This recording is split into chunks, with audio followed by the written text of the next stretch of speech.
Bonsoir, bonsoir, soyez salués, c'est votre Tano encore. Voilà, je viens encore sur, comment on appelle le plan, on va parler de plan d'exécution. Voilà, c'est-à-dire qu'il y a des gens qui, souvent, ont peur de prendre le risque de faire des plans d'exécution, la disposition des poteaux et autres.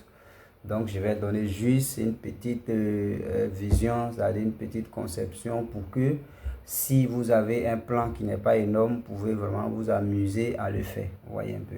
Quand vous prenez un plan, c'est une chose simple. Vous voyez un peu. Parce que comme je l'ai dit toujours, le génie civil, c'est une logique vraiment qui ne dit pas son nom. Vous voyez un peu. Quand vous prenez un long bois, vous voyez, disons une charge. Vous avez un long bois que vous devez, deux personnes sont en train de charger. Il y a quelque chose qui se passe. Vous voyez un peu. C'est-à-dire que les deux doivent, qu'on appelle, être à mesure de pouvoir soit partager la charge en deux parties égales. De telle sorte que si les deux ont même force, il n'y ait pas de soucis sur un côté. Vous comprenez un peu. Voici un peu comment on appelle la notion des charges. Vous voyez un peu. Donc ce que vous faites, c'est quoi? Quand vous avez la distance, ce que nous cherchons à réduire, comment on appelle, les charges sur la distance en introduisant des poteaux, des structures porteurs. Vous comprenez un peu. Donc, c'est la vision qui est là. J'ai 3 mètres. Quand je regarde mes 3 mètres, vu que je veux, comment on appelle, avoir soit deux appuis. Donc, dans les 3 mètres, comment est-ce que je vais insérer mes appuis? Donc, ces appuis que tu vas maintenant insérer, tu tiens compte des, comment on appelle, des ouvertures. Parce que majoritairement, l'architecte, lui, il a déjà dessiné, il a déjà mis ses baies portes et fenêtres. Donc, tu tiens compte des, comment on appelle, des baies portes et fenêtres. C'est dans ce sens que vous allez faire vos, vous allez insérer des poteaux, vous allez voir que les dimensions ne seront pas respectées, c'est-à-dire que les dimensions ne seront pas égales, c'est-à-dire quoi, vous pouvez avoir 2 mètres ici, 3 mètres de l'autre côté, 4 mètres ici, parce que quand tu regardes, si tu veux avoir 2 mètres comme qu'on appelle la distance voisine, le poteau sera implanté dans une, dans une baie, ou une ouverture, une fenêtre ou bien une porte, vous voyez un peu. Donc c'est un peu comme ça que on fait, qu'on appelle la disposition des poteaux dans un plan. Dans les angles aussi, vous voyez, c'est un peu ça. Donc, la manière dont vous allez disposer, c'est ainsi que cela va faire appel maintenant au dimensionnement.